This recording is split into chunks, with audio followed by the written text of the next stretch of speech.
Ko si začel se ukvarjati s tem, kako je tebe pripeljalo do tega? Ja, hvala tebi za obisk. Kaj me je pripeljalo do tega? Mislim, da moje zdravstveno stanje. Dejansko sem prišel do res velikih težav v življenju in pa že od nekdaj me je to zanimalo, predvsem nihalo. Ampak nikoli nisem imel neke prave priložnosti, potem se je pa pokazala kar naenkrat. Kaj je to nihalo prostim jezikom? Nihalo je v bistvu energijski pripomoček, ki nam pokaže delovanje energije. Tudi brez nihala se da v bistvu vse narediti, ampak nihalo je samo pripomoček, ki nam pokaže, na kakšen način se energija premika sem ali tja, odvisno. Za kar ga pač rabimo, za več stvari. Recimo, če pogledamo čakre, ugotovimo, se vrti levo desno, merimo energijo, pretočnost. Tukaj je v bistvu učinkovito. Več, res zelo veliko namenov se lahko nihalo uporablja. Sem vedno razmišljala, da to je nekaj tako magičnega. Pa pravzaprav to ni nič magičnega, to je dostopno vsakomur. Recimo jaz delam tečaje radiestezije in pridejo ljudje, ki so prvič videli nihalo in čisto lepo, suvereno se naučijo in delajo z nihalom. Sicer rabijo nekaj časa, ampak ni to tako magično. Kako si njega našel? To je bilo prvo, kaj si našel ali ne? Pravzaprav ni bilo čisto prvo, ne.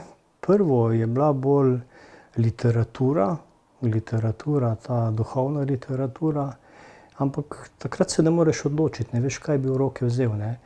Potem pa, ko enkrat začutiš energijo, potem je pa druga pesem. Nihalo je v bistvu ena taka zadeva, s katerim ti dejansko začutiš pretok energije pri sebi in pri drugih, ne. Tu pa je treba povedati, da je to prvovrsten pokazatelj.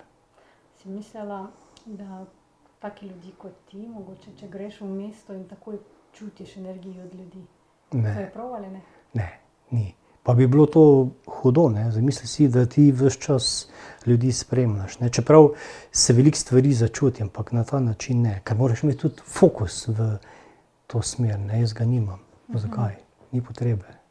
Torej, samo ko človek k tebi pride in takrat, ko začneš delati z njegovo energijo, takrat čutiš, kaj je. Definitivno se delaš v bistvu bolj kot ne z energijo univerzuma, ne z človekovo energijo, ampak dejansko pa vplivaš na njegovo energijsko polje, kar je ključno, ne. Ključno je, da se energijsko polje osebe da v eno ravnovesje, ker v največjem številu primerov seveda ni v ravnovesju. Ali govorimo o čakrah, poljih, organih. Govorimo seveda o tem, da obstaja energija, za katero, da nam telo v redu funkcionira, mora biti v energijskem ravnovesju, ki pa potem dejansko vpliva na fizično raven telesa, kar pa je tisto, kar je naš cilj.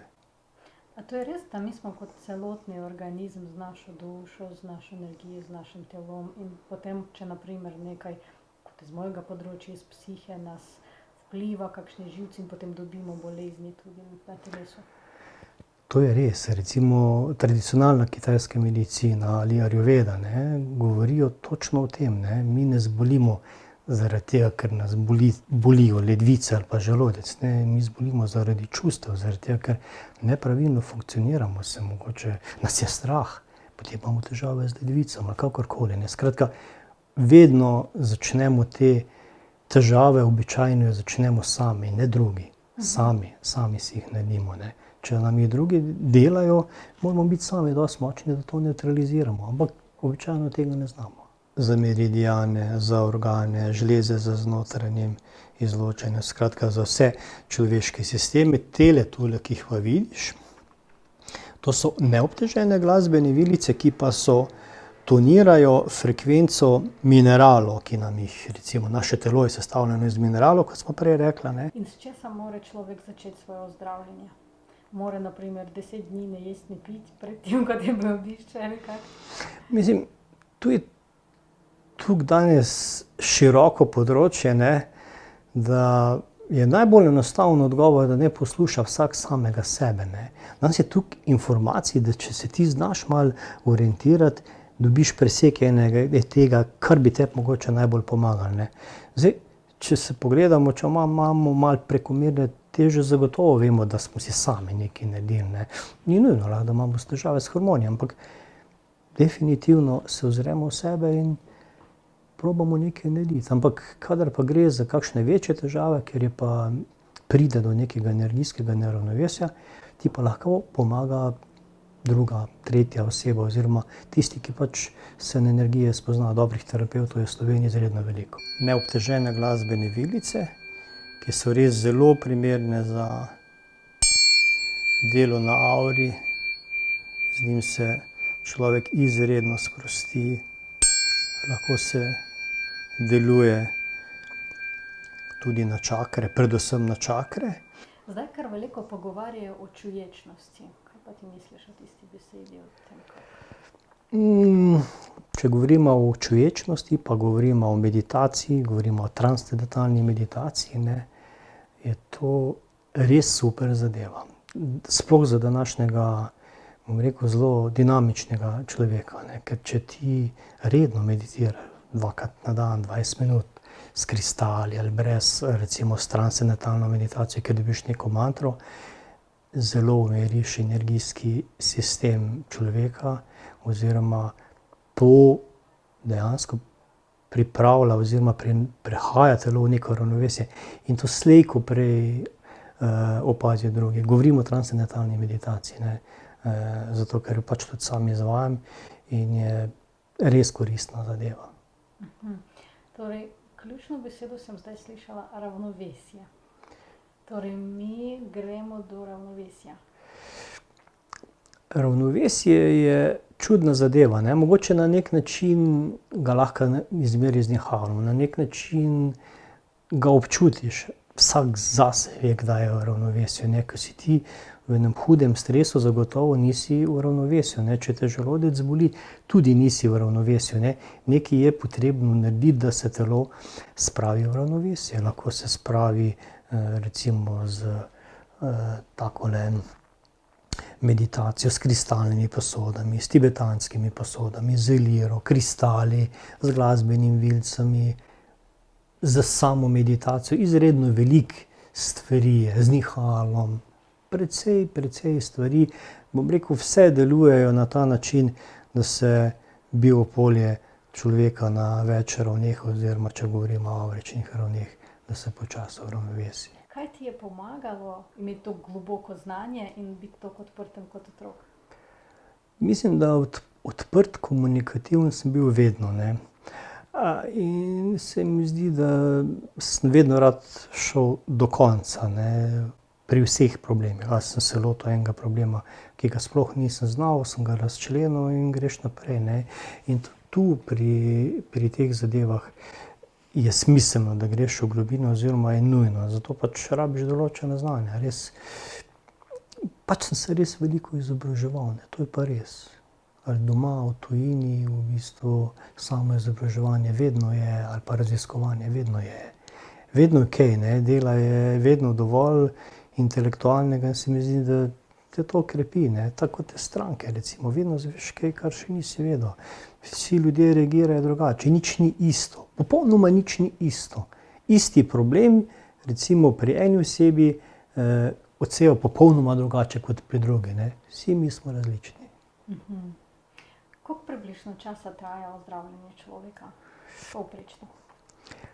Težko bi rekli, da govorimo o ozdravitvi, ne. To je bolj medicinska zadeva, ne. Ampak v bistvu je odvisno zelo veliko od tistega, ki pride k nekemu alternativcu, ne. Nekateri ljudje pač niso pripravljeni sami za sebe narediti tisto, kar mu nekdo še svetuje, ali pa si vzeti čas za sebe, meditirati, spremeniti nekaj v življenju, uporabljati tinkture, pa še tako naprej, bolj naravno, zdravo živeti. In je težek odgovor. Dejstvo pa je, da ti v nekih, ne vem, 4 do 6 terapijah lahko narediš velik energijski preboj oziroma zbalansiraš. In bistveno pri tem je to, da človek to začuti, ne, ker če te človek ne začuti, če on ne začuti spremembe v svojem telesu, potem nekaj ni v redu, ne, potem sem jaz zgrešil, ali ona ne gre drugam, kakorkoli, eno rešitev mora najti, ne. Sicer nihče ne pride kar tako, ne, pride z enim ciljem. Sem opazila kar veliko kamnjev.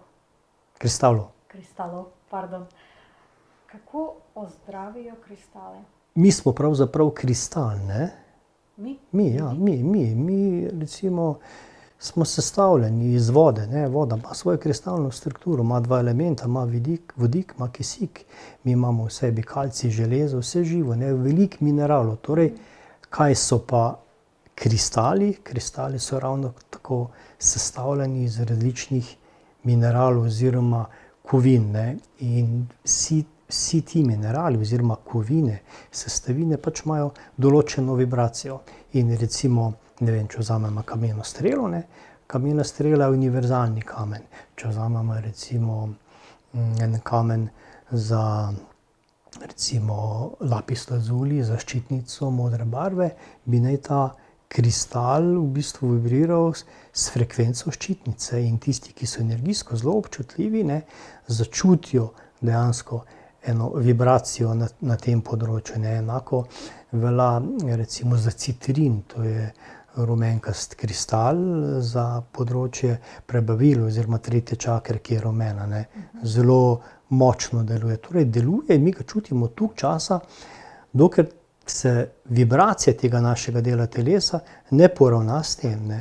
Recimo za ženske je zelo dober labradorit kristal, polaganje na jajčnike maternice, nevtralizira bolečine oziroma takih kristalov je veliko, ampak vsi ti delujejo na podoben način. Na podoben način delujejo tudi kristalne tinkture.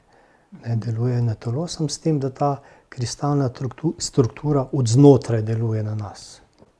Torej, če sem prav razumela, če človek začuti v sebi neko potrebo, da bi želel priti na obisk, prvo kot neki sestanek, pride neki pogovor, sem prav razumela? Ja. Analiza situacije? Vedno je pogovor, ampak jaz v bistvu naredim diagnostiko, energijsko diagnostiko telesa.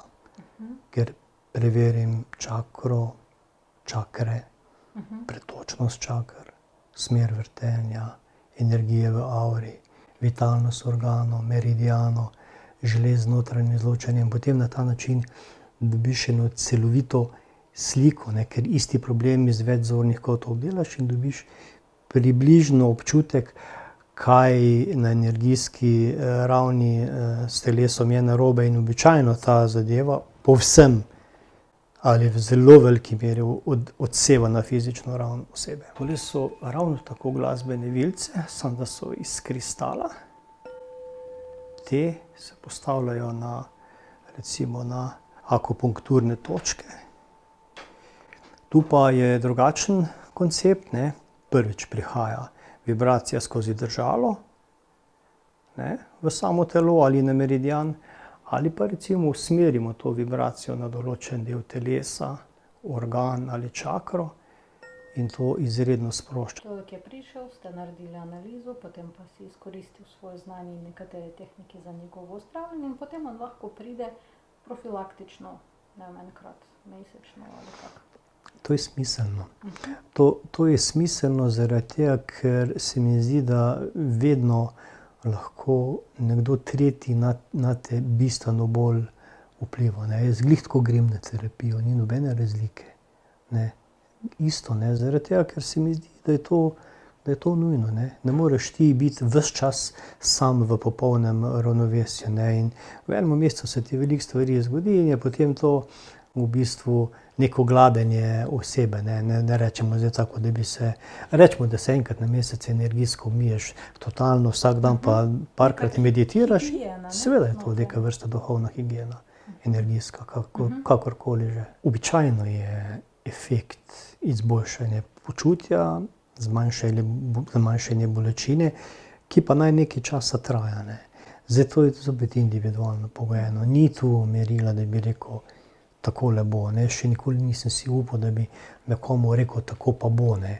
Ker Vsak človek je individualen. ja, ampak v bistvu le govoriš o enem energijskem svetu, za katerega ti ne veš, kako se bo pri posamezni osebi 100% poznalo v določenem obdobju, ne. Ali mogoče ti lahko, ko vidiš človeka prvič, razumeš približno, kakšne travme on je imel?